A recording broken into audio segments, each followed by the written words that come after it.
안녕하세요. 저는 본자 스튜디오의 김태현 팀장입니다. 많은 국민 여러분들께서 이 영상을 보실 걸 감안하여 제가 오늘은 평소보다 더욱 진지한 태도로 방송에 임하고 국민 여러분들에게 남들이 모를 정보들을 알려드리려고 합니다.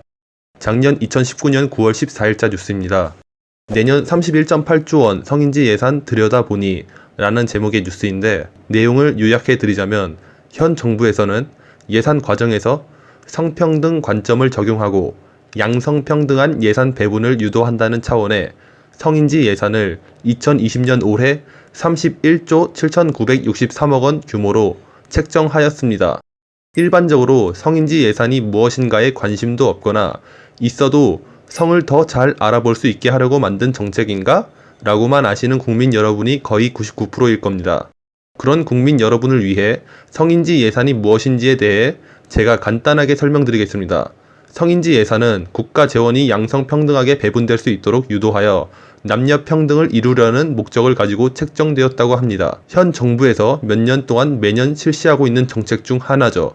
즉, 현재 국가 재원은 남녀 차별적으로 이루어져 있으며, 이런 남녀 차별을 해결하고 남녀 평등을 이루기 위한 목표로 성인지 예산은 사용될 예정이라고 합니다. 성인지 예산안에 담겨있는 가치관과 목표만 놓고 보자면 남녀 간의 격차를 줄이고 진정한 남녀 평등을 실현하기 위한 숭고한 목적과 사명감을 가지고 만들어진 걸로 보이네요. 그 정도로 위대한 정부적 차원의 프로젝트가 아니라면 이 31조라는 어마어마한 국민 혈세가 이러한 성인지 예산에 투입될 일이 없었겠죠? 31조 원 어치의 성인지 예산은 각 부처에서 작성한 예산안을 취합하여 만들어졌다고 합니다. 즉, 각 부처에서 나 성인지 예산을 위해 얼마 필요하다, 나는 이 정도 필요하다, 나도 이 정도는 필요하다, 이런 식으로 얘기를 하고, 정부는 그런 얘기들을 모두 받아들이고 그 금액을 취합하여 올해 2020년 성인지 예산 31조 7,963억 원이 책정이 된 거죠. 그래서 저는 남녀 평등을 실현하기 위한 공의적 목적의 성인지 예산 31조가 과연 각 부처에서 어떻게 쓰이고 있나 하는 궁금증을 가지게 되었고, 성인지 예산의 배분, 부문에 관한 자료를 조사하다 보니 이상한 점을 발견하게 되었습니다.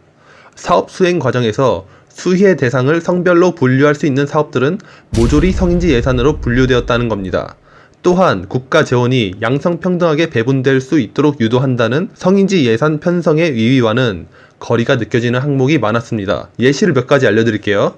31조의 성인지 예산 중에 중소벤처기업부에서만 2,651억 원의 성인지 예산을 가져갔습니다. 여성 중소기업 R&D 지원을 통해 기술혁신 능력 제고 및 경제활동 참여 활성화를 목적으로 말이죠.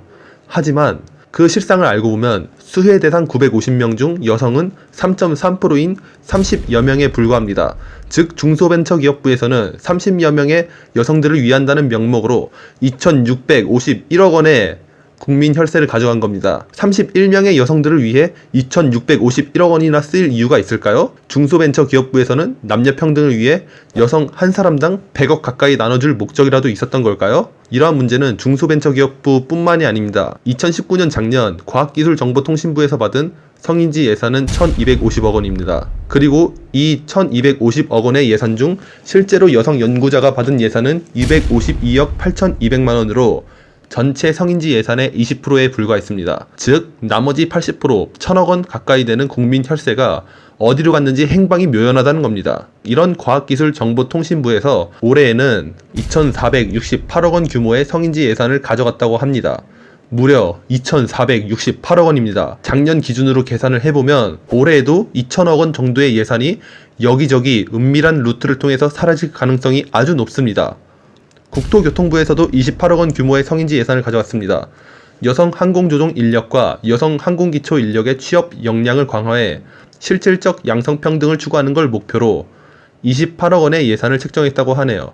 그러나 국토교통부의 항공조종 인력 중 여성은 10명인 8.3%, 항공기초인력 역시 여성은 8명인 8.9%에 그쳤습니다. 18명의 여성 항공 인력을 위해 필요한 성인지 예산을 국토교통부에서는 28억 원으로 책정을 한 겁니다. 국민 여러분들, 정말 이게 이해가 되시나요? 또한 국토부에서도 도시재생 사업을 통해 지역 내 남녀노소에 대한 보편적 삶의 질 향상을 목표로 6,839억 원의 성인지 예산을 가져갔습니다.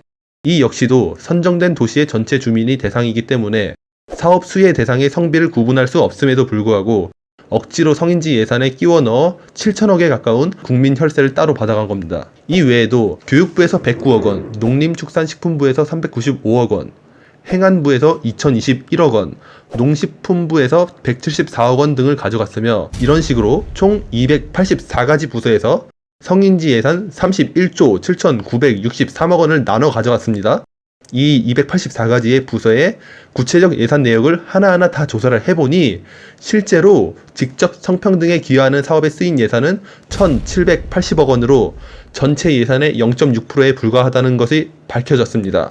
다시 말해서 31조 7,964억 원 중 실제로 직접 성평등에 기여한 예산은 0.6%에 불과한 1,780억 원 정도이며 나머지 99.4% 31조 2,186억 원의 성인지 예산은 어떻게 쓰였는지 정확히 알 수가 없었다는 겁니다. 31조 6,186억 원, 무려 31조 6,186억 원입니다. 국민들의 피땀이 들어간 세금 31조가 성인지 예산이라는 명목으로 순식간에 부패 공무원들의 주머니 속으로 사라져 버린 겁니다.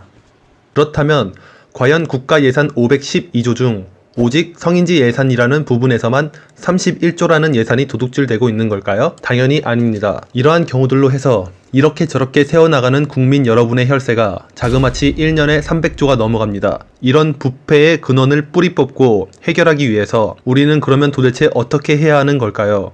그동안 그래왔던 것처럼 이렇게 기득권 기성 정치인들과 부패한 고위 공무원들에게 5천만 국민은 항상 당하고 살아야만 하는 걸까요? 아닙니다. 우리에게는 허경영이라는 한 줄기 희망이 있습니다. 허경영과 국가혁명배당금당은 이러한 비리의 온상인 부패의 뿌리를 뽑고 그 근원을 해결시킬 수 있는 완벽한 메커니즘의 33가지 정책을 가지고 있습니다. 그럼 이 시점에서 국민 여러분들께서 해주실 일은 무엇일까요? 이 영상을 포함 여러 허경영 유튜브 영상들을 여기저기 알려서 이런 몇백조 규모의 국가적 차원에서 벌어지는 비리의 온상들을 전 국민들이 알도록 해야 합니다. 홍보가 제대로 되어서 국민 대부분이 허경영의 33 정책을 이해하기만 한다면 이 나라 부패의 근원들을 모조리 뿌리 뽑을 수 있습니다. 그러면 다음 영상에는 또 다른 예산 부분에서 방만한 규모로 도둑질되는 국가 예산에 대해 알려드리는 시간을 가져보도록 하겠습니다. 여러분들의 좋아요와 구독, 댓글, 공유가 허경영 33 정책의 완벽한 메커니즘과 진면목을 국민들에게 알리는 아주 큰 도움이 됩니다. 영상 봐주셔서 감사드립니다. 내 눈을 바라봐. 넌 행복해지고. 허경영 불러봐. 넌 웃을 수 있고. 허경영 불러봐. 넌 시험하게 right now. 자, 허경영 눈에서 우주 에너지 받으세요. right now.